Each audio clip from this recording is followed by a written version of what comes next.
Nessa questão relativa à cinesioterapia, que fala sobre manobras ventilatórias, eu deixei esse tema por último, porque aí a gente já tem condições clínicas de entender e montar um plano de tratamento.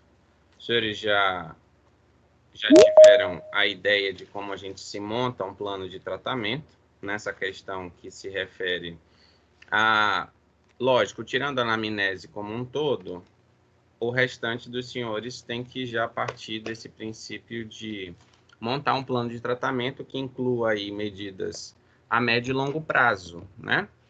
Isso imediato.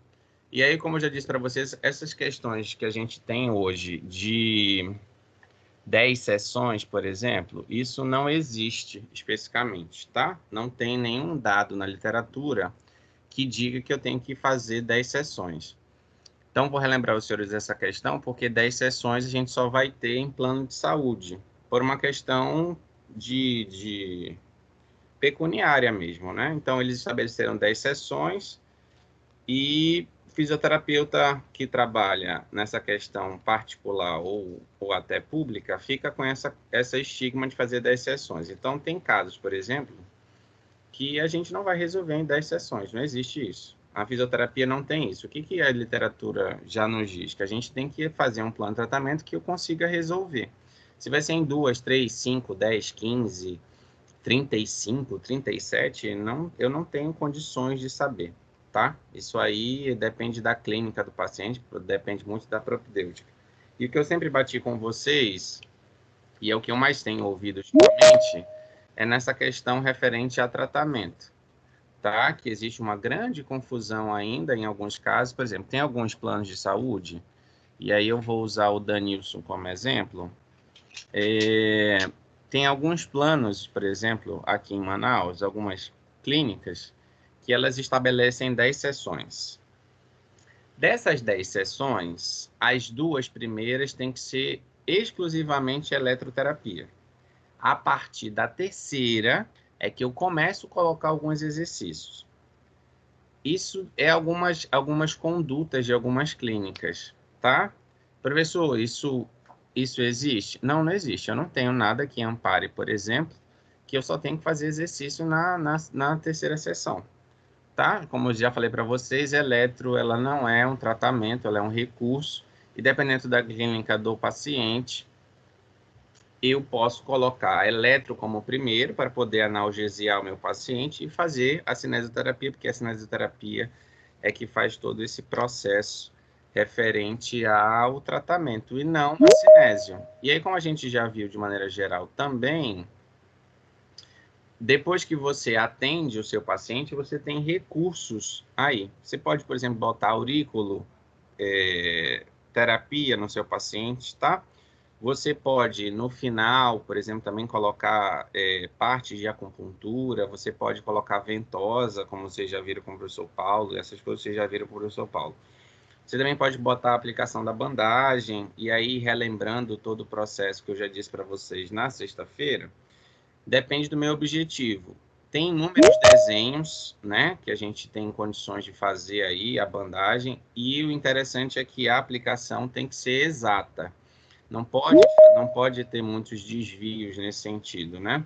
E aí o princípio básico de tudo isso é que você, quando você quer inibir a musculatura, a gente põe da inserção para a origem. Quando eu quero facilitar o músculo, eu ponho da origem para a inserção.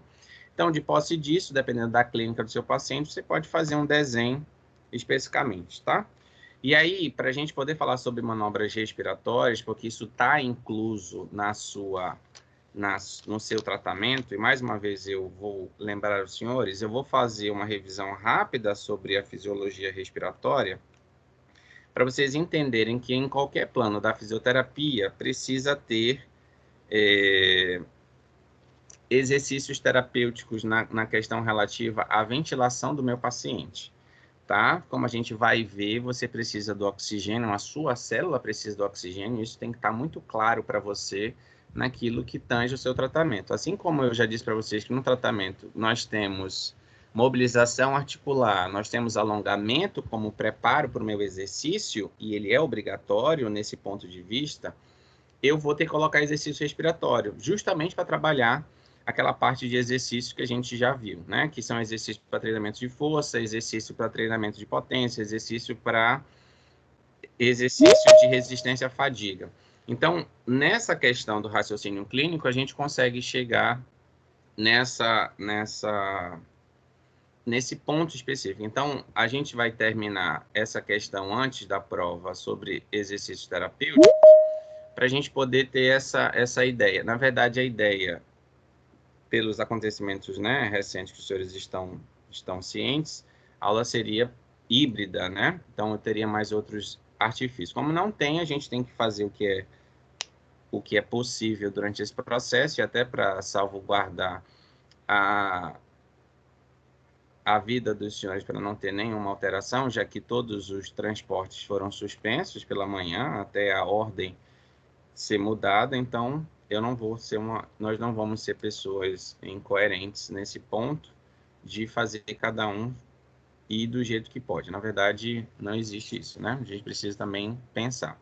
Então, senhores, nesse sentido, eu vou só fazer uma revisão e um pouco extensa da respiração para os senhores entenderem, até já como prenúncio da próxima disciplina dos senhores, que é fisioterapia respiratória.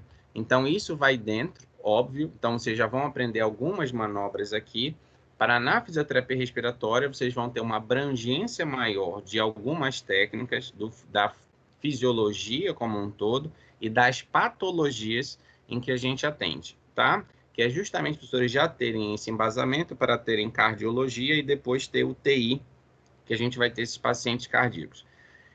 Então, só para deixar mais uma vez salientado, que não é só com pacientes que estão na UTI que eu faço exercícios respiratórios. Seu paciente que vai ser atendido na clínica, ele precisa de exercício respiratório, tá? E a gente vai entender toda essa questão agora e o porquê, tá? Tem 3 manobras aí. Na verdade, eu botei vídeo especificamente porque não tem como eu demonstrar essas manobras, mas eu vou demonstrar todo esse processo aos senhores em outro tempo, nas aulas práticas. Então, como eu já tinha avisado aos representantes, eu vou tornar a repetir a todos, já que todos estão de maneira online, e todo mundo consegue entender isso de uma vez, para não ter divergência de informações. A prova dos senhores será agora sexta-feira, dia 11 de junho, né? Depois eu falo os capítulos dos livros da Kisner, que os senhores podem se basear, além das próprias aulas para a realização da prova. Como a segunda avaliação dos senhores ainda continua em regime híbrido, não vai ter peso 2 e não tem parcial, tá? Esse é o processo que nós estamos em regime híbrido. Os senhores já fizeram uma prova que foi online, a segunda também vai ser de forma online, então por essa razão não tem peso 2 e não tem parcial, tá? Então a prova vai valer de 0 a 10. Depois que você realizar a sua prova, no dia 11, nós vamos ter aula dia 14, dia 14, que é na segunda, e nós vamos ter na sexta. A partir dessas, provavelmente na segunda-feira, as notas dos senhores já vão estar no portal, porque tem alunos que vão fazer recuperação e todo esse processo a gente precisa agilizar. Então, uma vez que a sua nota estiver lançada no portal, e você vê lá o somatório da sua primeira nota com a sua segunda, e você viu que você passou por média, você está liberado do período. Você não tem mais nenhuma obrigação em assistir nenhuma aula de qualquer tipo, tá? Então, você viu que você passou por média. Professor, posso ficar em casa sem fazer nada? Sem assistir a aula? Pode, suas notas já estão lançadas, você não vai ter falta. Então, você já pode se considerar de férias da minha disciplina e aguardar o 6º período. Entretanto, a partir da próxima semana, é que algumas aulas eu vou começar a fazer de maneira prática, tá? Porque aí a gente precisa concluir, e aí eu vou fazer as aulas de regime híbrido, que tem alguns pontos ainda da própria ementa que a gente não concluiu. E como o período vai até o final de junho, então as aulas seguem normalmente até junho, então eu consigo concluir tudo aquilo que está dentro, tá? Pelo próprio cronograma da disciplina, alguns assuntos ficam para depois da segunda avaliação, tá? Para poder cumprir toda a ementa, porque a gente tem aí o período indo até o final de junho, tá? Então, nesse sentido, é que vocês têm que entender. A prova vai ser sexta-feira, dia 11. Quando você vê suas notas no portal, segunda-feira. Se já quiser ficar de férias da minha disciplina, você pode. Mas se não quiser, você pode continuar assistindo às aulas em regime híbrido, que eu vou fazer algumas aulas presenciais. Na verdade, as aulas vão ser presenciais na questão de estar no laboratório, mas ao mesmo tempo tem que estar gravando. Então, vou concluir tudo isso até o final do semestre. Fala, Luísa. Bom dia, professor. Bom dia. O senhor falou que só iria aplicar uma prova, né, valendo 10, e eu vejo assim, sempre é dividido por 3, né? Então, agora vai ser dividido por 2, a primeira nota da área e a segunda nota, é isso? Segue o mesmo regime que nós estamos vivendo desde o ano passado em regime remoto. As avaliações sempre são por 2. Primeira nota, segunda nota. Ano passado foi assim, valia peso 2, a última, né? A segunda área. Está mudando agora, mas o período passado ainda era peso 2, aí dividia a primeira área com o peso 2 da segunda, dividia por 3. Agora só é dividido por 2, é isso? Sim. Eu estou seguindo o que nós estamos utilizando no grupo desde o ano passado. Se durante o primeiro semestre de 2020 houve variação na Uninorte, isso foi uma questão da própria Uninorte, mas a definição do grupo ser educacional desde 2020/1, com o início da pandemia, em regime remoto, são 2 avaliações. Soma a primeira, soma a segunda, divide por 2. Como nós não temos aula presencial devido à pandemia, segue esse rito. Tá? Isso é normativa do grupo ser educacional. Então, acredito que isso já deva estar valendo do semestre passado e nesse semestre também não, para todas as turmas. Eu só estou questionando, professor. Não é, para mim pode até ser só uma nota, para mim tanto faz. Eu estou questionando porque eu vi na minha planilha, né, que a gente puxa para saber o coeficiente, e aí aparece área 1, aí tem área 2, duplicado, né? Divide, multiplica por 2, depois eu sei soma como é e que é o divide. Isso cálculo aí da eu vi nota. na minha planilha, Tá, período mas passado, por isso que eu estou explicar falando, para não é você. coisa que eu estou tirando da minha cabeça, Não, entendeu? eu sei, mas eu vou lhe explicar que é para você poder também já fazer essas suas anotações. Nós tivemos uma pandemia de maneira surpresa. Então, diante disso, algumas coisas mudaram em detrimento da pandemia. Com relação ao coeficiente, todo esse processo, a gente só vai conseguir visualizar como vai ser isso de maneira prática depois que as aulas voltarem ao seu regime normal, que é presencial. Por enquanto, essas questões de coeficiente, todo esse processo, elas estão suspensas por causa de todo esse processo. Então, a determinação que nós temos do grupo ser especificamente para aplicação das provas em todas as suas unidades do Brasil é somar a primeira avaliação com a segunda e dividir por 2. Somente isso, porque todas as avaliações precisam ser feitas pelos formes. Então, por essa razão, todas as turmas têm que seguir essas diretrizes. Na verdade, essas diretrizes eu não estou querendo mudar nada, só estou Não, eu sei, explicando que o período passado... estou explicando para você e para os outros alunos, já que a gente já tinha ideia de que na Uninorte, especificamente, a segunda avaliação ela era peso 2 e dividia a nota por 3. Né? Mas isso já houve essa mudança, então acho que talvez daqui para frente já mude de maneira geral, porque no grupo isso não tem esse tipo de devolutivo. Isso é um método da Laureate, e a Laureate aplica isso sempre, dividido por 2 o peso. No grupo não tem peso 2, é sempre avaliação 1 e avaliação 2, que é uma prova colegiada. Eu até gostei, porque esse negócio de estar fazendo trabalhinho de grupo, de coisa, isso aí é um estresse. Está ótimo, está ótimo. A ideia pedagógica de trabalho em grupo, Luísa, na própria pedagogia e na questão educacional, é para prepará-la para a questão profissional de como você vai lidar com equipe multidisciplinar, trabalhar com outras pessoas de pensamentos diferentes, com formações diferentes, visando um bem comum. Sempre causa estresse, isso é óbvio, mas a ideia pedagógica por trás de tudo isso é justamente você aprender a trabalhar com equipe multidisciplinar em qualquer hospital que você vai trabalhar, ou até em clínica especificamente, sabendo direcionar todo esse processo, principalmente em discussão de caso clínico, tá? Mas Não, aí, professor, eu estou falando da aproveitando, metodologia que era antigamente a sim, Laureate, entendeu? De a passar gente tá trabalhinho, tá caderno com nesse desenho, processo, esse sim. negócio todo. Que é Então, assim, estressante. já para ficar nesse sentido, eu acho que quando tudo voltar ao normal, os senhores vão entrar na diretriz do grupo, que a primeira prova é minha, feita pelo professor, e a segunda é uma prova colegiada. E quando eu falo prova colegiada, os senhores têm questões que são sorteadas aí de todos os professores do Brasil. Então, os senhores vão ter o mesmo nível de fisioterapia de todos os alunos do grupo ser educacional, né? Então, normalmente essas provas são um estilo concurso, e a gente tem todo esse processo. Então, só para ficar ciente todo mundo, dia 11 os senhores têm a segunda avaliação, então pega a primeira nota, pega a segunda, divide por 2, viu que alcançou a média 7, se quiser já curte a emoção de partir de férias, sinta-se à vontade, tá? Sua obrigação acadêmica foi até a segunda avaliação, a partir disso a obrigação é minha. Então, todos os outros conteúdos vão ser ministrados até o final de junho, porque essa é o próprio cronograma da disciplina, que é quando acaba o semestre, e a última aula é o último conteúdo.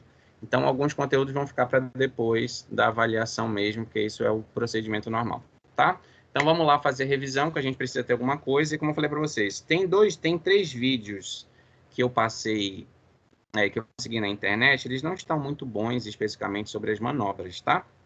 Mas é mais para vocês terem uma ideia de como funciona. Se tudo der certo, eu espero que isso vá dar certo. Semana que vem, nós não vamos ter nenhum arrombo nessa questão, nenhum tipo de guerra nessa questão relativa à anarquia contra forças policiais, todo esse processo. Eu vou conseguir fazer as manobras com mais calma, com a câmera aproximando, que eu acho que facilita a visualização dos senhores. Mas, entretanto, eu botei esses vídeos para vocês já terem uma ideia de como funciona. O professor explica, óbvio, um outro professor explica, mas a gente tem um distanciamento da câmera e alguns posicionamentos dele ficam um pouco ruins de se observar. Mas a ideia só é essa, tá? Para vocês já terem essa ideia e a gente conseguir trabalhar. Então, hoje, depois da aula de hoje, os senhores já têm condições clínicas e acadêmicas de montar qualquer plano de tratamento para qualquer patologia. Tá? Mesmo que você não tenha conhecimento da patologia, você, a partir de hoje, já tem condições clínicas e tem condições acadêmicas de produzir um plano de tratamento. Do início ao fim, sessão por sessão, exercício por exercício.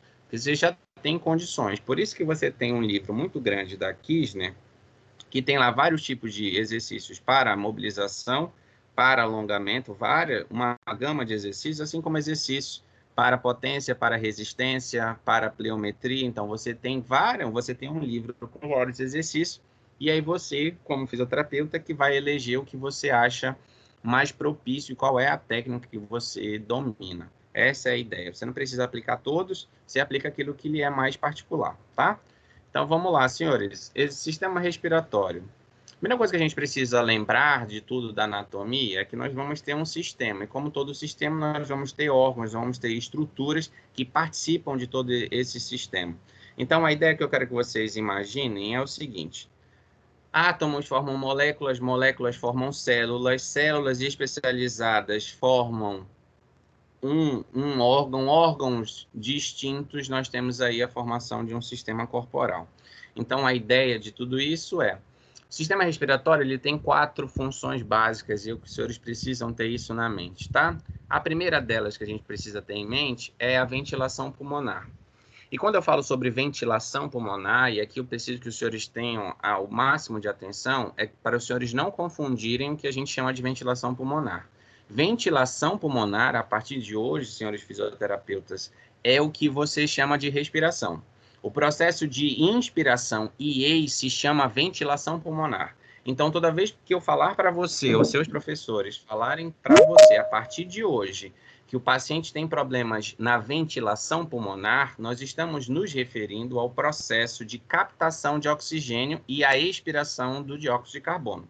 Então, a partir do momento que eu falo, por exemplo, para a Jennifer, seu paciente tem problemas na ventilação pulmonar e você precisa fazer manobras para melhorar a ventilação, você já tem que ter ideia na cabeça, Jennifer, que eu estou me referindo ao processo de inspiração e expiração. Vai ser aquele processo que você já tem. Isso é ventilação. Tanto que o grande auge da fisioterapia durante a pandemia do Covid-19 é porque o vírus ataca a questão fundamental de qualquer ser humano, que é a ventilação pulmonar. O vírus ele não faz especificamente mais nada além disso. A única coisa que ele literalmente prejudica no ser humano é a ventilação pulmonar. Tá, professor, mas se ele ataca a ventilação pulmonar, você já tem que ter a ideia de que isso é o primordial. Se eu não consigo captar oxigênio para o meu corpo, para ele poder fazer com que as células trabalhem de maneira eficiente, eu tenho todo um efeito cascata. Por isso que o primeiro ponto fundamental do COVID é a respiração. E aí, senhores, eu devo lembrar que a COVID-19, depois que o paciente tem o processo instalado do próprio vírus e sai, ele não está reabilitado. A nossa função, especificamente, vai ser no pós-Covid. A gente trabalha durante e pós. O que nós já temos hoje de protocolos, e os senhores vão ver isso na próxima disciplina, que é fisioterapia respiratória, nós já temos protocolos prontos da fisioterapia. A cada dia, a cada processo, há uma nova atualização, porque em alguns casos nós temos outras variantes. Mas hoje nós já temos aí protocolo de reabilitação de um paciente pós-Covid. Então, os senhores ainda vão ouvir muito falar de paciente, ainda vão atender muitos pacientes pós-Covid, que têm problemas não só respiratórios, mas vão ter problemas relativamente a toda a sua composição corporal. Você imagina que você pega um paciente que teve Covid e teve 75% do pulmão comprometido. Uma das coisas que o Covid faz é fibrosar o pulmão. Então, você já sabe que uma vez que a gente fibrosa o pulmão, a gente não tem mais os movimentos de ins e eis, ou seja, eu não consigo reexpandir esse meu pulmão. E a gente precisa de fisioterapia respiratória para conseguir diminuir todo esse efeito. Então, primeira coisa que eu preciso lembrar dessa questão é sobre a ventilação pulmonar. O segundo processo que acontece é a questão relativa à respiração externa. E quando eu falo respiração externa, eu estou me referindo à hematose, é o processo que acontece de troca gasosa no próprio alvéolo. E quando eu me refiro à respiração interna, eu estou me referindo à troca celular, sangue-célula. E aí, nessa outra questão, tem também a questão da regulação da ventilação, que acontece de maneira interligada com o sistema nervoso central. Então, as funções do próprio sistema respiratório vai ser promover a ventilação pulmonar naquilo que se refere a ins e eis. A respiração externa acontece naquilo que se tange à hematose, respiração interna, a troca celular, e a gente tem aí também a regulação da própria ventilação, que acontece não só pela inervação do nervo vago, que é o 10º par de nervo craniano, como a gente tem alguns outros. O principal nervo aí vai ser o nervo frênico aí, que vai controlar essa questão respiratória, controlado pelo bulbo aí e também pelo próprio cerebelo. Então, todos esses detalhes a gente se aprofunda em fisioterapia respiratória, porque a gente vai precisar entender, por exemplo, quando um paciente tem, por exemplo, uma alteração do sistema bulbar. Fala, Lígia. Professor, nesse caso aí que você demonstrou, tipo assim, o tratamento a gente faria primeiro a reabilitação do pulmão ou primeiro a gente fortaleceria os músculos acessórios para ter uma capacidade melhor? Vamos pensar positivo. Eu fortaleço primeiro ou eu faço o processo de melhorar a capacidade ventilatória? O que você acha que é mais importante?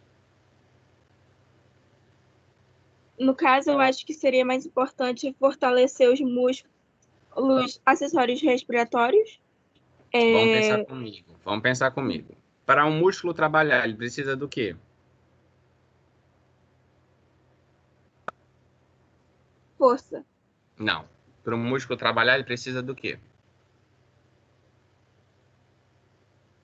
Contração. Para ver contração, eu preciso do quê? Oxigênio. Vamos pensando. Bora, Lígia, vamos pensar. Para contrair o músculo, eu preciso do quê? Tônus muscular. O tônus muscular se dá automaticamente, mas para eu fazer um músculo trabalhar, eu preciso do quê? Oxigênio. Então, como é que eu vou fortalecer um músculo que vai precisar de oxigênio, sendo que eu não tenho eficiência na distribuição do oxigênio? Então, a gente primeiro trabalha o processo ventilatório, melhora a capacidade ventiladora para depois trabalhar músculo. Entendeu o raciocínio? Sim, sim. A gente primeiro expande, trabalha o processo de captação melhor de oxigênio. Vamos pensar positivo. Se eu preciso de oxigênio para viver, o músculo para contrair precisa de oxigênio, além de outros nutrientes que são transportados pelo sangue. Se eu não tenho uma boa captação de oxigênio, o músculo vai conseguir trabalhar de maneira eficiente?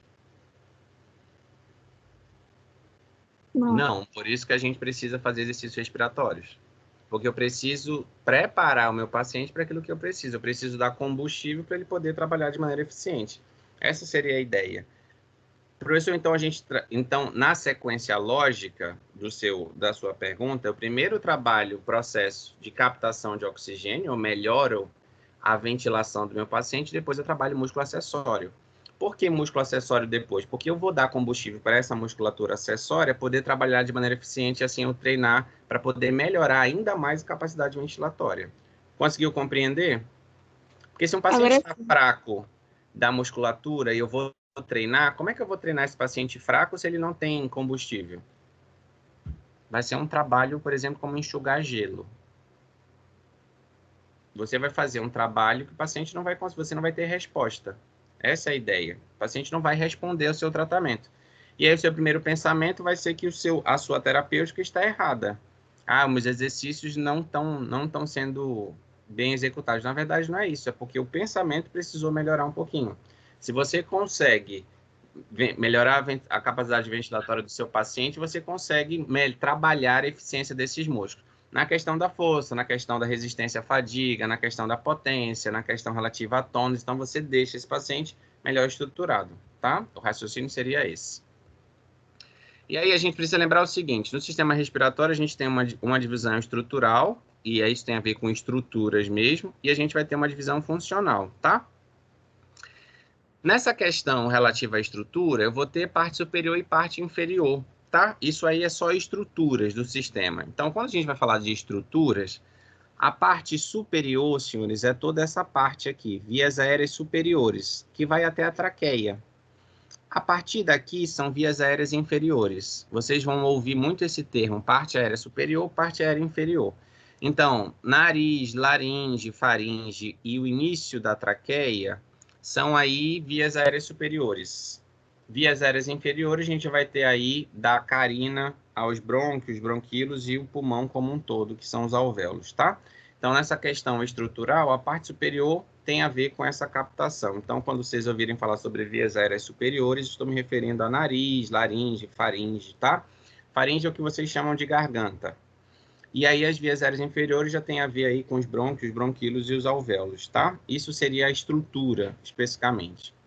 E a gente ainda prosseguindo, isso aqui é só para vocês terem uma ideia da divisão do coração como um todo, tá? Nós vamos ter aí, só para você ter uma ideia anatômica, a clavícula, ela vai servir como um parâmetro para você ver que está o ápice do pulmão.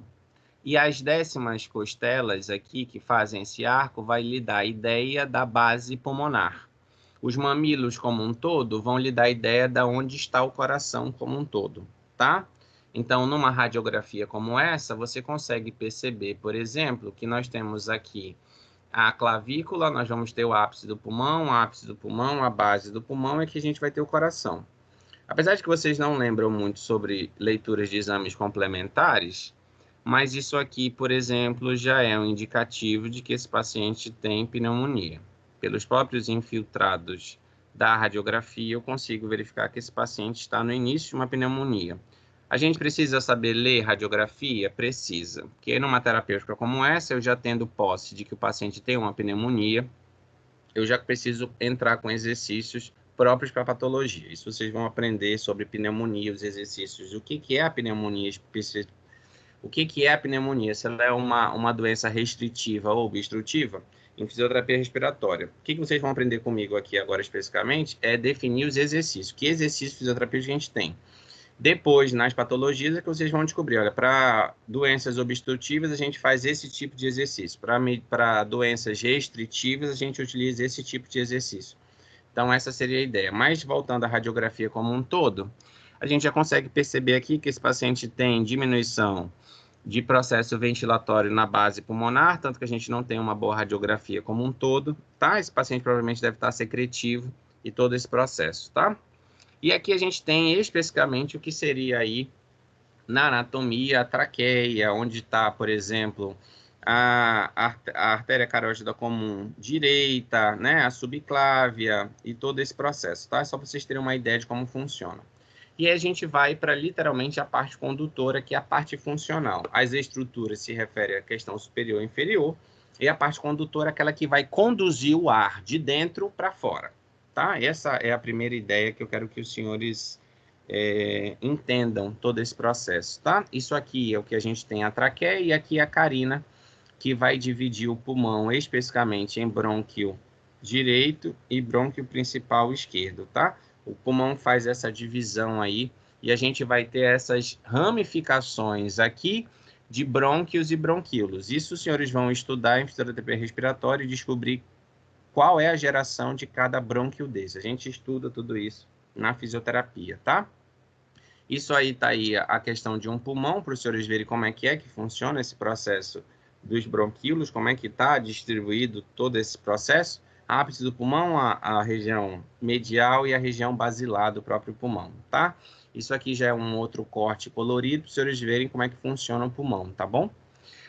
Aqui seria uma radiografia infiltrada, por infiltração, em que a minha infiltração queria mostrar os brônquios aí. Então, vocês estão vendo como é que era uma radiografia, os brônquios, como é que eles aparecem. Eles parecem árvores mesmo, tá? Uma raiz de árvore. Por isso tem essa ideia de ramificações, de ramos. Por isso vem um termo nesse sentido, tá?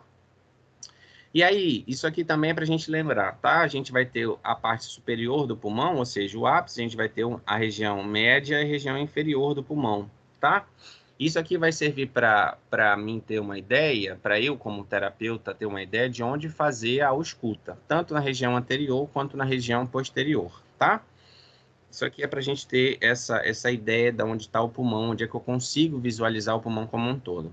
Eu posso fazer manobras, e normalmente a gente faz manobras do ápice para a base, ou da base em direção ao externo, só para a gente ter uma ideia nesse sentido, tá? Eu também posso fazer na região posterior, algumas técnicas da fisioterapia respiratória, como eu também posso fazer em decúbito lateral direito ou esquerdo, tendo ideia de que o ápice do pulmão vai estar um pouquinho acima da região axilar, tá? Então, é só para a gente ter uma ideia de como funciona todo esse processo.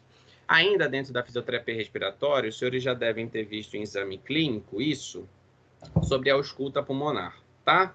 E a ausculta pulmonar como um todo, a gente vai ter, esse aqui é o estetoscópio, né? Isso aqui são as olivas, isso aqui são o diafragma, que é por onde a gente ouve.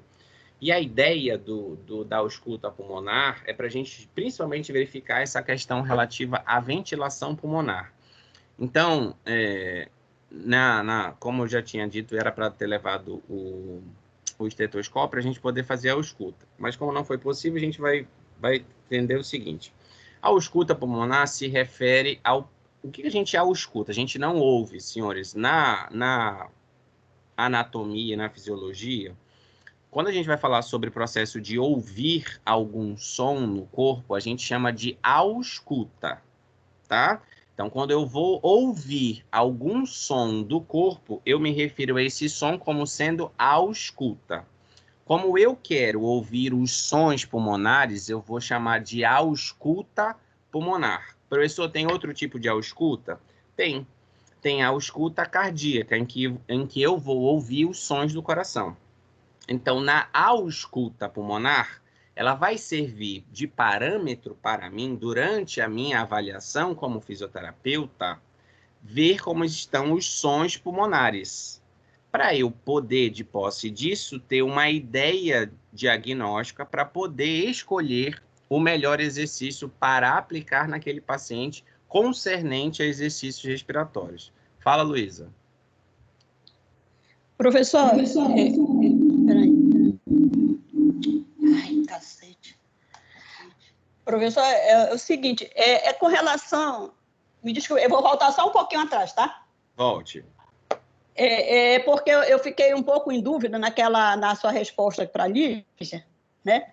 Que o senhor falou que, primeiramente, seria a oxigenação, né? Para o pulmão fluir bem. E, a partir do momento que é feito essa primeira ação, por que teria que fortalecer os músculos acessórios, já que já foi amenizada a parte de oxigenação e os acessórios são músculos usados para respiração muito forte, né? Por que não seriam os músculos essenciais depois dessa primeira ação da oxigenação? Já que a maior parte do problema já tem resolvido na oxigenação. Vamos por partes. O problema não foi resolvido na oxigenação. Vamos primeiro por aí. Quando a gente faz o processo de ventilação pulmonar, eu faço com que o oxigênio ele entre com uma melhor eficiência. Eu consigo fazer com que o meu paciente sature aí uma porcentagem interessante, 98%. Resolvi o problema? Não resolvi o problema. O que eu fiz? Eu só aumentei a oxigenação. Uma vez que acontece hematose e esse sangue pega esse oxigênio e dispersa para o corpo e chega no músculo, eu faço com que, com a melhora da oxigenação, o meu músculo trabalhe de maneira mais eficiente, sendo que os músculos precisam, além do cálcio, sódio e potássio e o magnésio para poder fazer a contração, ele também precisa do oxigênio para as células poderem trabalhar de maneira eficiente produzindo ATP. Que aí você vai lembrar, Luísa, que para a contração muscular acontecer da quitina e da miosina, a gente precisa de ATP. E quem produz o ATP é a mitocôndria. E para a mitocôndria trabalhar para a produção de ATP, eu preciso ter oxigênio. Então, no raciocínio que eu disse, primeiro eu preciso melhorar a ventilação, é justamente para isso. Que uma vez que eu faço com que tenha mais oferta de oxigênio e o sangue consiga distribuir, ao músculo pegar essa célula, a mitocôndria consegue produzir mais energia para a contração muscular. Isso sim faz com que eu tenha uma eficiência no meu paciente. O simples fato de ele respirar não resolve o problema. Eu só aumentei a oferta de oxigênio para eu poder trabalhar. Ainda na sua pergunta sobre trabalhar músculos acessórios, eu preciso, a questão de acessório, não é que ele o termo às vezes gera esse tipo de confusão, como é o seu, e é normal esse processo, porque a gente tem ideia de acessório como sendo uma coisa que a gente pode tirar e colocar porque não é útil. Na verdade, o termo acessório relativo à musculatura respiratória é porque eu vou ter o diafragma como sendo o músculo principal para poder fazer o pulmão expandir e expandir, e eu tenho musculaturas que vão auxiliar, por isso que elas seriam acessórias. A gente vai ter os escalênios, assim como eu vou ter os músculos intercostais como sendo músculos acessórios. Então, o termo aqui gera esse tipo de confusão. Então, na verdade, quando eu vou trabalhar exercícios de fortalecimento da musculatura respiratória, eu trabalho ele como um todo. Não só a questão do diafragma, mas também como das outras musculaturas.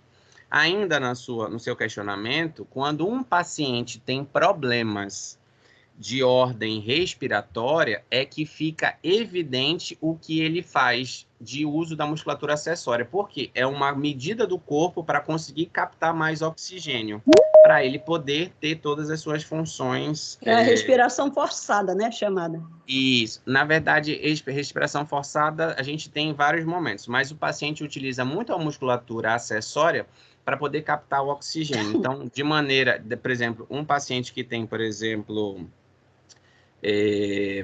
ai, meu Deus, esqueci a patologia.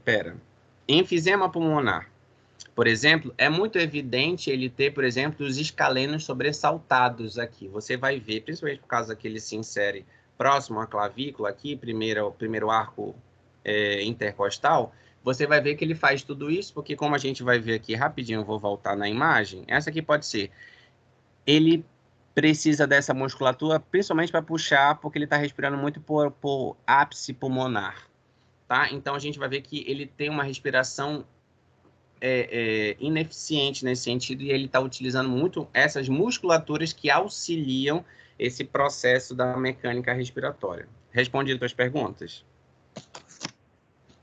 Sim, obrigada. Nada. Então, gente, nesse sentido, a gente precisa entender todo esse processo, tá? Então, voltando lá nessa questão, por que a gente vai fazer a ausculta? Para justamente verificar aí essas questões de áreas pulmonares, ver se meu paciente está respirando muito por ápice, se ele está, como está a ventilação dele em base. Então, essa questão, durante a minha anamnese e do meu exame físico, precisa para eu poder fazer plano de tratamento, tá? Então, de posse dessa ausculta, é que a gente vai ter uma ideia. Então, a gente sempre faz... Isso aqui são 8 pontos. Professor, mas eu só estou vendo 4. É porque a gente sempre faz uma comparação bilateral. Então, eu tenho o ápice do pulmão direito, ápice do pulmão esquerdo. Região ainda de ápice, né? Ápice para médio do pulmão direito, ápice do pulmão esquerdo, tá? Região medial do pulmão direito, região medial do pulmão esquerdo. Apesar de que a gente consegue ouvir aqui, ou ao escutar também o som do coração. E a base do pulmão direito e a base do pulmão esquerdo. Esses pontos, senhores, eles são divergentes do livro chamado Exame Clínico do Cisínio Porto, tá? Isso aqui são os pontos que são utilizados na medicina norte-americana. Então, os norte-americanos utilizam esses tipos de ponto. O Cisínio Porto, que é um livro que é utilizado para fisioterapia e medicina, e os senhores têm disponível na própria acervo da Uninorte, o Cisínio Porto Exame Clínico, ele tem outros pontos. Professor, tem problema ter divergência dos pontos de ausculta? Não, não tem. Não tem nenhum problema. O resultado é que precisa ser igual para todos. Quais os resultados? Para saber se vai ter alteração no murmúrio vesicular. O som que você deve ouvir, a gente vai ver isso depois, nessa questão de ruídos, é que o murmúrio vesicular presente é aquele que você ouve, o paciente está normal. A partir do momento que você ouve uma alteração nesses sons, é que a gente já detecta, por exemplo, que ele tem problemas. Sibilos, por exemplo, né, que é um dos pontos na ausculta de anormalidade, ela é presença de secreção, tá? É a presença de secreção. Que secreção? Catarro, por exemplo, é secreção. Então, você vai ouvir um sibilo lá, né? Os sibilozinhos nessa questão, que aí eu vou explicar para vocês depois como é que é esse som que vocês ouvem. A gente tem ruídos. Pode ser um corpo estranho, por exemplo, que tem lá, tá? O paciente, às vezes, pode ter... vamos imaginar, num processo de almoço, ele pode ter se engasgado, pode ter caído, por exemplo, um grão de arroz, um grão de feijão, que a gente consegue ouvir. O ronco, senhores, que é muito característico, por exemplo, na pneumonia e na gripe. O que seria o ronco? Você escuta isso do paciente. Quando você pede para o paciente inspirar e expirar, você sempre ouve o desse paciente. Isso é ronco. E aí, Cídia, quando você ouvir o ronco na sua escuta, você já sabe que ele tem catarros, tá? Ou ele está no processo do final da patologia, ou ele está no meio da patologia, porque ele está muito congestionado. Isso quer dizer que esse paciente está num grau de infecção grande, porque a gente vai ter aí as ações dos linfócitos T, os NK e todo esse processo de inflamatório para poder fazer essa secreção. Então, isso vai me dar uma ideia do que exercício é que eu vou utilizar, tá? Mas vamos prosseguir, que esse não é o foco principal agora, tá? Então, lá na parte respiratória, isso aqui é o que a gente tem dos alvéolos. Essa é a grande cereja de tudo isso, são os alvéolos. Tanto que vocês estão vendo que eles são perpassados por artérias e veias, tá? Então, eles têm aí todo esse processo de poder captar o oxigênio. E aí, senhores, o que é a ventilação pulmonar? É quando você consegue captar o oxigênio e você consegue devolver o dióxido de carbono, tá? Então, você vem aí do ventrículo direito, o sangue venoso com alta concentração em dióxido de carbono, entra aí pelo capilar respiratório, e aí, por difusão simples, acontece. O meio mais concentrado vai para o meio menos concentrado. Então, o dióxido de carbono que está em maior concentração aqui, ele flui naturalmente para o alvéolo.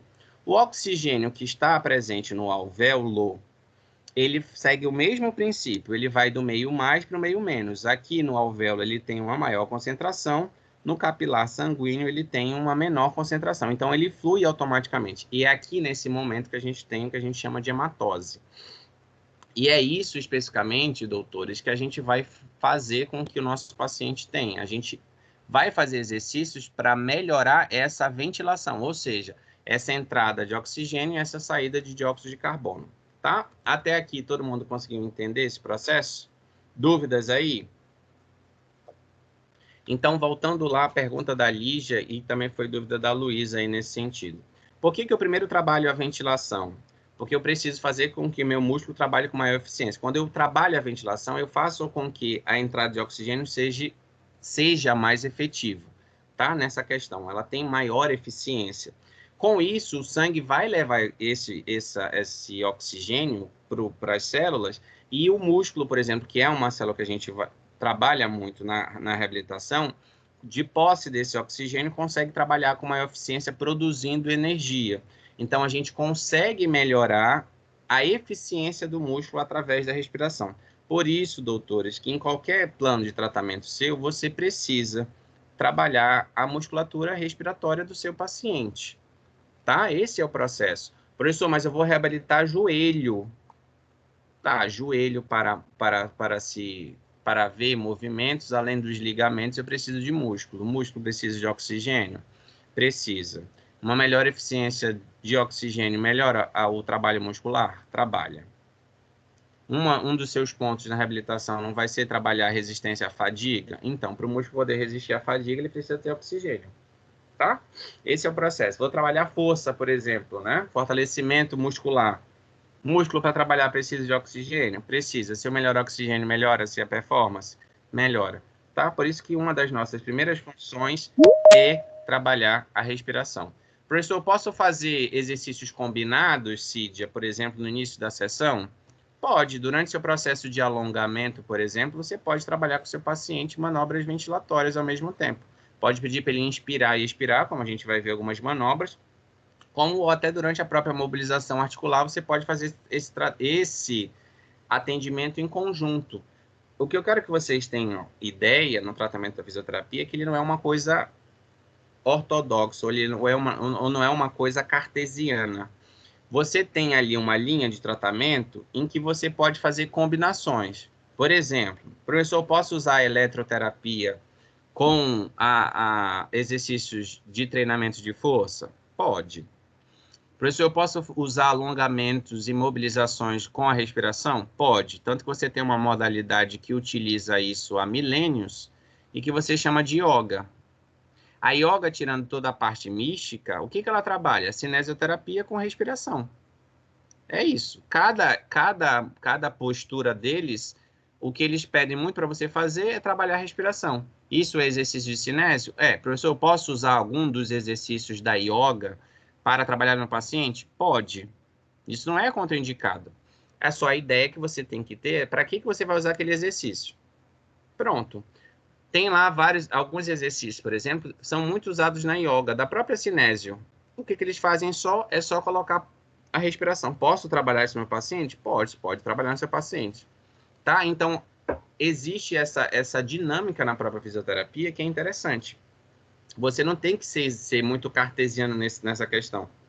A única questão que eu já disse para vocês desde o início é que em todas as sessões você precisa ter cinesioterapia, você precisa trabalhar a questão dos movimentos no seu paciente, tá? O paciente chegou com dor na sua sessão, você pode utilizar recursos para diminuir essa dor e depois trabalhar os exercícios. A única coisa que você não pode é, em qualquer sessão da fisioterapia, você deixar o seu paciente sem exercícios. Onde que vai acontecer isso? Quando você utiliza, por exemplo, para tratamento, a massagem terapêutica. Massagem terapêutica, ela é um tratamento? Você precisa fazer exercícios? Não, mas você pode trabalhar a respiração. Você trabalha a respiração e aplica as técnicas de massoterapia. Posso aplicar depois a bandagem no meu paciente? Pode. Tá? Então, ou seja, você tem que saber o que você vai tratar. Mas na maior parte, por exemplo, de ortopedia, neurologia, cardiologia, pediatria, nós, como fisioterapeutas, sempre temos que colocar na cabeça que é necessário fazer exercícios, tá? tem que haver cinesioterapia, tem que fazer esses exercícios. Por isso, eles estão estudando aí vários exercícios. E eu sei que no início é um pouquinho complicado você começar a tratar, fazer planos de tratamento, mas a ideia sempre é botar exercícios. E quais exercícios? Depende muito de você. É a sua técnica que vai definir. Por exemplo, tem exercícios que você não vai se adaptar, ou que você julga não haver efetividade no seu tratamento, mas tem outros que você acha interessante que o seu colega, por exemplo, discorda. Por isso que nós temos, mais uma vez, uma gama de exercícios. Você não precisa utilizar todos. Você escolhe ou elege, como normalmente a gente coloca essa palavra, os exercícios que você tem mais domínio na questão do manejo com o paciente. Aquilo que tem mais efetividade. Vou deixar o vídeo para vocês assistirem de algumas manobras. Por exemplo, para facilitar a questão ventilatória, eu utilizo, ou nós fisioterapeutas utilizamos o que a gente chama de manobras de reexpansão. Eu vou aumentar a expansão do meu paciente. Para pacientes que têm, por exemplo, secreções, por exemplo, nós temos essas duas primeiras técnicas que vocês vão ver. É a drenagem postural, tá? E a questão de vibração, que eu vou ensinar vocês depois as técnicas de fazer vibrar um paciente como um todo.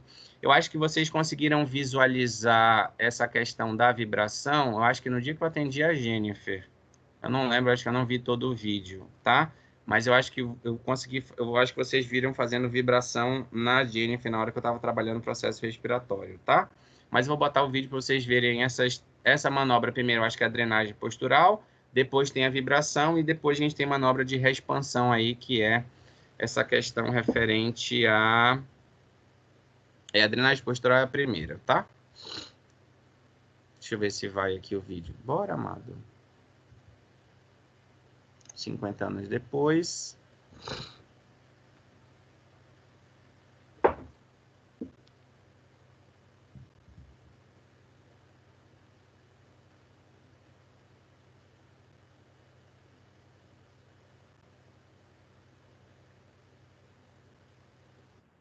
A respeito da drenagem postural. Como nós já adiantamos lá na parte teórica, a drenagem postural é associar ou aliar a força da gravidade ao escorregamento, à mudança de posição da secreção. Então, o primeiro ponto é localizar a secreção. Primeiro, nós vamos localizar a secreção de que forma?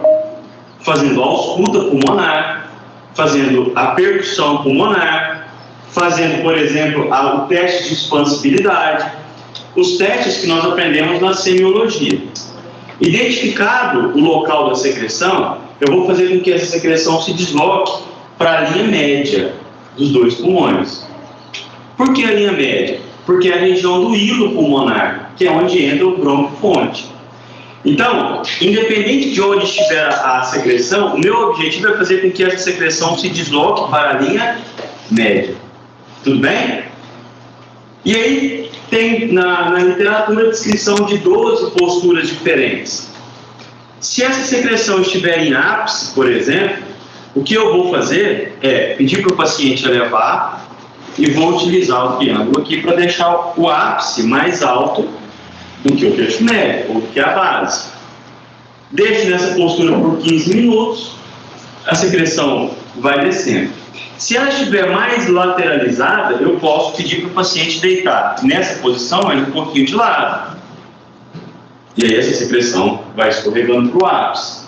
Do outro lado, a mesma coisa. Nós podemos também fazer com que essa secreção de base venha para terço médio. Como é que a gente faz? Exatamente o contrário. Meu irmão, senta, por favor. Agora eu vou pedir para você deitar aqui, mas com a barriga aqui no triângulo. Então essa secreção, estando em base posterior, vou apertar aí. Relaxa. Solta tudo. Isso. Estando em base posterior, a gente drena essa secreção para o terço médio, né? 15 minutos nessa posição. Pode levantar, por favor. Eu posso também trabalhar com o paciente sentado. Digamos que a secreção esteja em ápice anterior. Eu trabalho com ele sentado. Se estiver em terço médio lateral, eu simplesmente coloco o paciente em decúbito lateral. Não pode deitar de lado, por favor. Isso. Então, digamos que essa secreção esteja nessa região, e eu vou trazer essa secreção para a linha média. Tudo bem? Se estiver do outro lado, eu vou fazer o decúbito contrário. Então, não precisa que nós decoremos essas posições. Basta que a gente entenda que o que vai tracionar, o que vai direcionar essa secreção é a força da gravidade. Então, eu deixo a posição que favoreça que a força da gravidade haja. Tudo bem? Muito obrigado. Gente, assim, para essa questão da drenagem postural, o mesmo conselho que ele deu, eu dou para vocês, o que a gente dá sempre para todos os alunos. Não é para você decorar. Você tem que entender que na drenagem postural você vai utilizar a gravidade para fazer com que essa secreção ela vá para o centro do pulmão, para você poder fazer... A respeito da drenagem postural. Como nós já adiantamos... Para a gente poder, por exemplo, fazer a expectoração. Quem trabalha a expectoração do paciente, essa questão de expelir através da tosse ou produzir com que o paciente tussa e coloque para fora isso, cuspa, somos nós na fisioterapia, tá? Isso é responsabilidade nossa. A respeito da drenagem postural. Como nós já adiantamos lá na parte... Deixa eu tirar isso aqui, senão não sai nunca. Nesse sentido, especificamente, nós somos os responsáveis por fazer isso, tá? O fisioterapeuta que trabalha essa questão da higienização. Fala, Luísa. Então, no caso... espera aí, professor.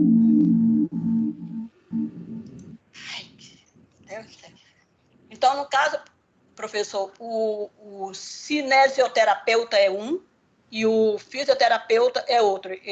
A função... É o que eu estou entendendo aí que o senhor explicou, né? Quem faz esse tipo de serviço é um. Então, eu estou entendendo assim que a cinesioterapia é uma coisa e a fisioterapia é outra. Não, a fisioterapia é a mesma coisa. A cinesioterapia, Luísa, o termo da palavra cinésio é que a gente vai trabalhar, a palavra cinesioterapia quer dizer o seguinte: cinésio vem de movimento e terapia, tratamento. Então, cinesioterapia vai ser o tratamento por movimentos. Então, o que nós estamos vendo aí é uma drenagem postural em que partes dos movimentos que a gente vai fazer é de maneira passiva. O que na drenagem postural para a retirada de secreção do pulmão, vou botar o catarro, tá? O que a gente faz? A gente vai ter o pensamento de utilizar a gravidade a nosso favor. A gente vai fazer com que essa secreção vá para o meio do pulmão e depois, por exercícios, a gente consegue fazer com que esse paciente expectore essa secreção. Ou seja, ou a gente vai fazer com que o paciente tussa ao ponto de vir aquela tosse carregada, que você já conhece esse termo, vem aquele catarro bem consistente, ou ele cospe aquele catarro, ou ele vai engolir para poder sair nas fezes. É esse o processo. Então, quando eu falo sobre cinesioterapia, que é uma questão da fisioterapia, a nossa profissão, ela reabilita através de movimentos. Então, a sua matéria principal toda, o seu tratamento, consiste na cinesioterapia, ou seja, tratar através de exercícios. Então, que exercícios são esses? Que a gente já começou a ver. Mobilizações são exercícios, alongamentos são exercícios. Outros exercícios visando a reabilitação, você vai focar no músculo. Exercícios para fortalecer, exercícios para ter potência, exercícios para ter resistência à fadiga. Então, nesse processo como um todo do seu tratamento por exercícios, você pode utilizar recursos. Como, professor? A eletro é um recurso para você tratar com exercícios. A hidroterapia é uma técnica para você também trabalhar exercícios na água, por exemplo. Você vai ter, por exemplo, a auriculoterapia, você vai ter a ventosa, você vai ter a acupuntura, você vai ter a bandagem. Ou seja, você vai ter o RPG, você vai ter a osteopatia, a quiropraxia, o Maitland. Ou seja, todos esses arcabouços são recursos para você atender durante a reabilitação de paciente, contanto que vise movimentos. Conseguiu compreender aí? Deixa eu só explicar, que ainda está um pouco meio confuso. Eu estava entendendo assim que o cinesioterapeuta, por exemplo, ele ia avaliar, assim, deixa eu ver, os inconvenientes, né, do movimento que iria ser abrangido na anatomia, fisiologia e na biomecânica. E já o terapeuta já ia aplicar as técnicas, né, para, assim, como é que se diz? Na tentativa de reverter o problema, certo? Previamente identificado. Aí eu estava confundindo, eu pensei que agiria de uma forma e o outro ia pegar o que o primeiro, no caso do cinesioterapeuta,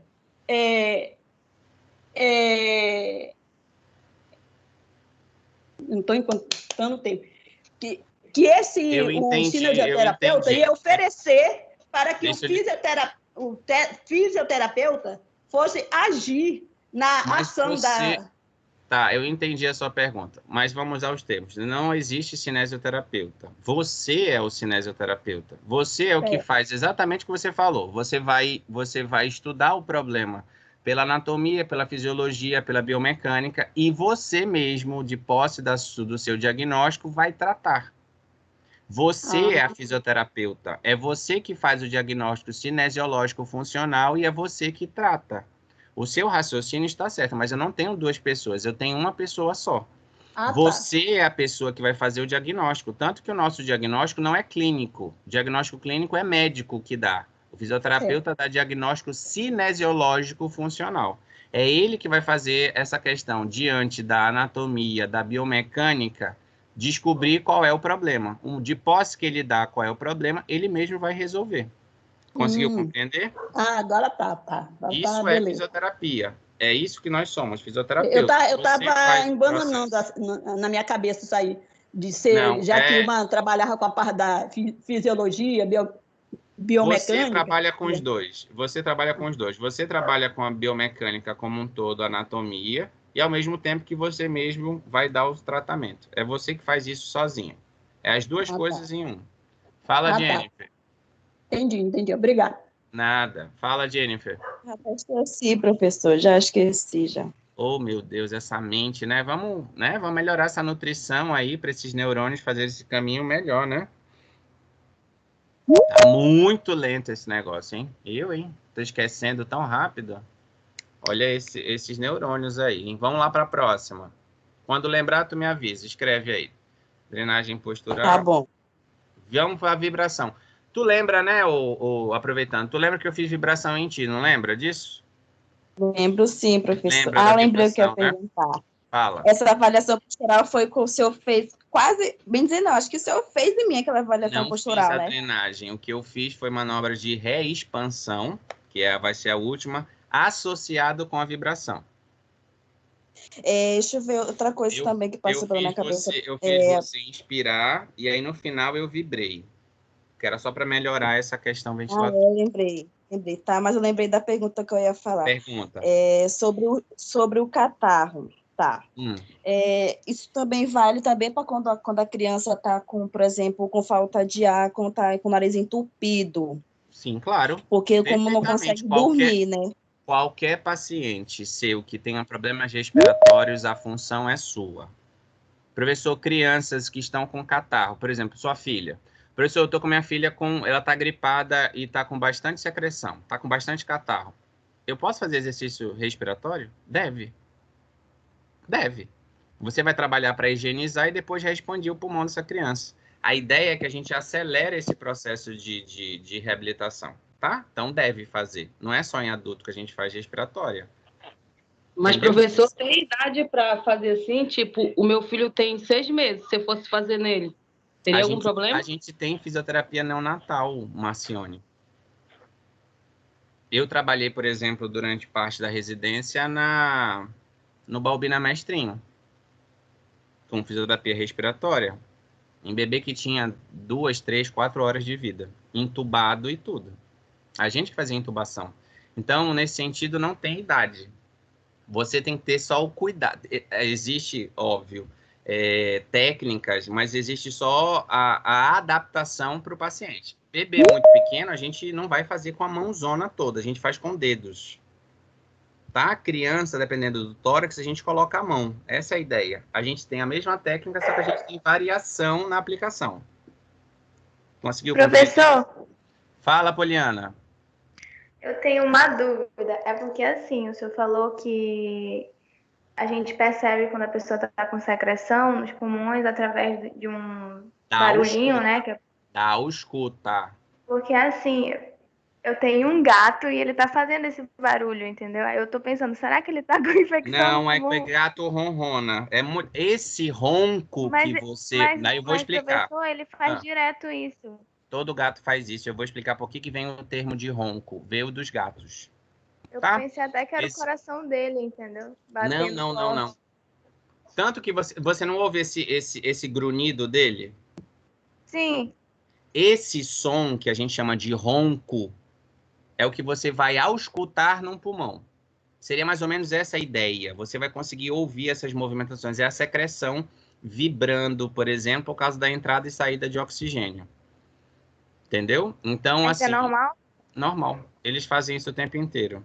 Tá? Por isso que a gente, na história como um todo, da onde veio a nomenclatura ronco, seria isso. Vieram esse barulho do gato. Porque é muito... Não é que é igual, mas ele é meio... não tem outro termo. Ele é semelhante quando a gente ausculta esse som no estetoscópio. Parece um ronco. E você vai ver quando você auscultar alguém que tiver secreção, por exemplo... Você vai ver que é muito parecido com o som do seu gato. E aí isso facilita muito, tá? Porque aí na questão da ausculta é treino. Tá bom? Mas, senhores, assim, é isso, Poliana, essa é a ideia, tá? Nada. Mas, professor, outra pergunta rapidinho. Pergunta. Na fisioterapia... Ai, ele tá miando aqui. Ai, meu Deus. Na fisioterapia tem uma área que trata os animais, né? Agora, ultimamente tem, mas ainda não temos nada assim definido, tá? A ideia, por exemplo, especificamente, é você conhecer a anatomia e você utiliza. A fisioterapia nessa questão voltada à veterinária ainda está muito recente. Mas, por exemplo, na época que eu fiz ecoterapia na Polícia Militar, a professora... Eu estava fazendo pediatria lá, essa questão de pediatria, e nós tínhamos uma égua que tinha problemas na região lombar. A própria professora pegou os alunos para fazer fisioterapia na égua. Foi um desafio nosso, especificamente, para seguir o raciocínio. Então, ainda está muito recente. Isso eu estou falando de quase 15 anos atrás.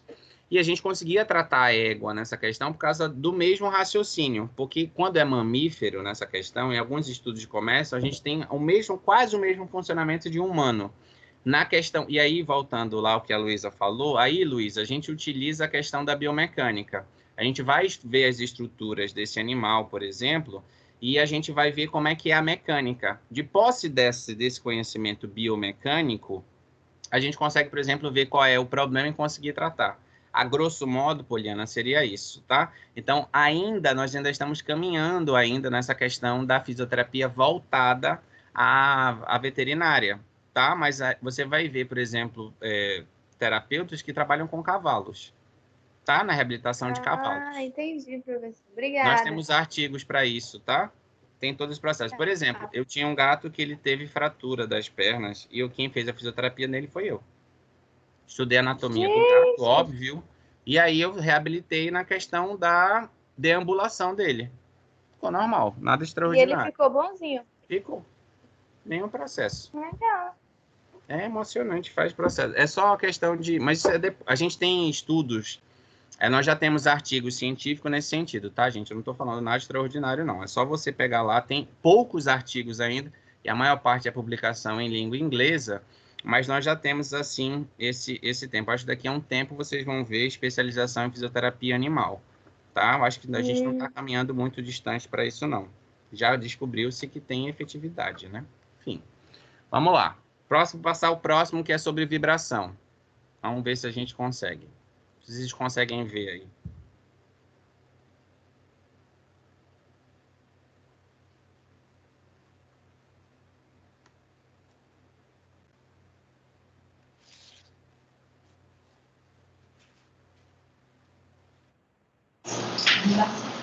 Pessoal, agora nós falaremos a respeito de outra técnica polêmica, controversa, que é a vibração.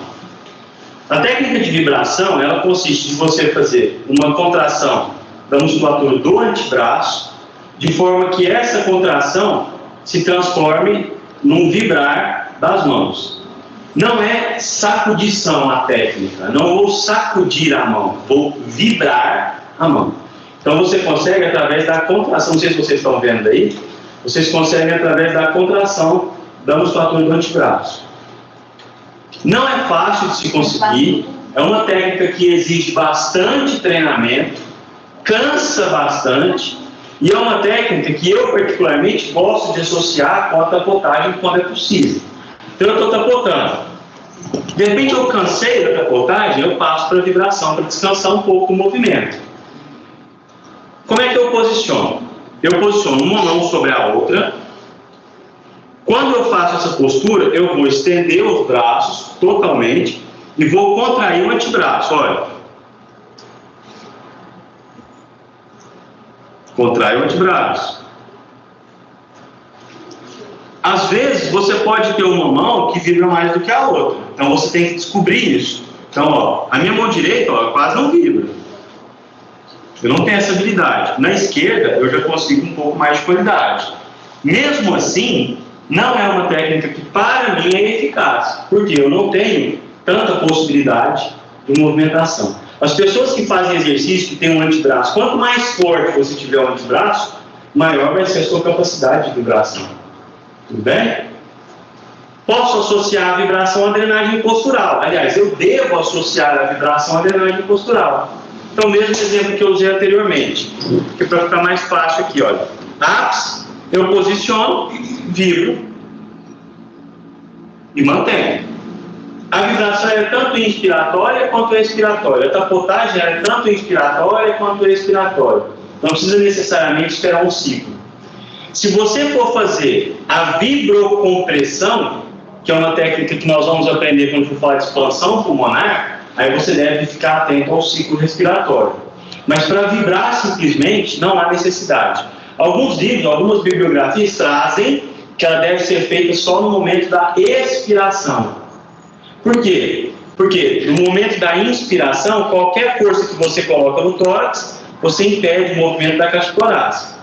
Agora, veja bem, se você vibra adequadamente, você não comprime o tórax. Você vibra superficialmente, apenas tem um contato para vencer o espaço subcutâneo, para chegar com a vibração máxima possível. Tudo bem?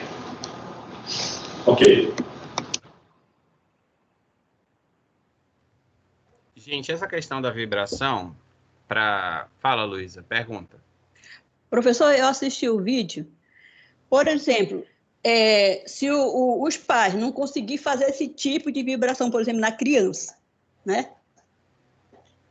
Eles podem usar aquela vibromassageadores na criança? Não é muito indicado, mas normalmente quem vai fazer a vibração, Luísa, vai ser o fisioterapeuta, não os pais. A gente não... Não, é porque às vezes acontece assim, vamos dizer assim, no socorro imediato, assim, antes de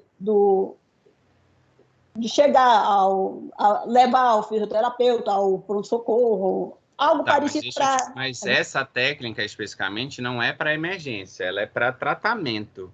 Então, por isso que a gente não passa aos pais como um todo, porque isso não é uma medida de salvamento. Por exemplo, num caso de crise, isso é tratamento da fisioterapia. Eu faço isso durante as sessões. Respondendo a sua pergunta como um todo, a vibração, não é todo mundo que realmente é prática. Mas aqueles aparelhos para vibrar, eles têm aí tem essa dúvida aí se funciona ou não. Tá? Tem alguns estudos que dizem que sim, outros dizem que não. Eu, particularmente, dependendo de como você faz, eu acho que em alguns casos até auxilia. A minha opinião sobre isso depende da clínica do paciente. Eu já usei umas 2 vezes, e aí tem que saber aplicar especificamente o que você quer, mas eu, pelo menos, não tenho nenhuma contraindicação nesse sentido. Tem estudos que dizem que sim, tem estudos que dizem que não. Eu, particularmente, não tenho opinião formada sobre esse ponto de usar um aparelho para vibrar. Eu acredito que assim seria até mais rápido, né? Mas a questão é a qualidade, especificamente, da vibração, porque a vibração, a vibração manual, especificamente, como ele está falando, é pela força do antebraço. E o treino que eu vou dizer para vocês fazerem na vibração foi o mesmo que a minha professora de respiratório e pediatria passou, que foi treinar numa bola dente de leite. Tá? Aquelas bolinhas que você compra no supermercado ainda, vende no centro, aquelas bolas dente de leite. Depois eu ensino como é que a gente aprende a vibrar naquela bola. Funciona? Muito. A gente normalmente utiliza isso, gente, por exemplo, em enfermaria e UTI, principalmente, tá? A vibração e a drenagem postural. Os outros exercícios de respiratórios que a gente pode usar na clínica, eles são mais ativos. O paciente faz exercícios mais ativos. A gente orienta o paciente nesse sentido, tá? Mas, normalmente, esse tipo de técnica, vocês já podem escrever aí, por exemplo, da vibração, drenagem postural. Normalmente, a gente utiliza muito na fisioterapia hospitalar, tá? É por isso que as pessoas têm essa ideia de que isso só funciona no hospital. Não. A gente normalmente se utiliza. Mas eu posso usar, por exemplo, num paciente, por exemplo, como a filha da Jennifer, como a filha da Marcione, numa sessão da fisioterapia, ou num paciente, por exemplo, que veio à minha sessão com uma gripe muito forte, ele está secretivo, e aí ele fala assim, olha, doutor, eu não vou porque eu estou gripado, eu estou muito secretivo. Não, aí você aconselha, não venha que a gente trata desse processo. E aí, durante a sua sessão, você faz esse tipo de então, manobra. Não tem nada contraindicado essa técnica da vibromassageador, né? Luísa, não tem especificamente, mas eu particularmente, tem estudos que sim,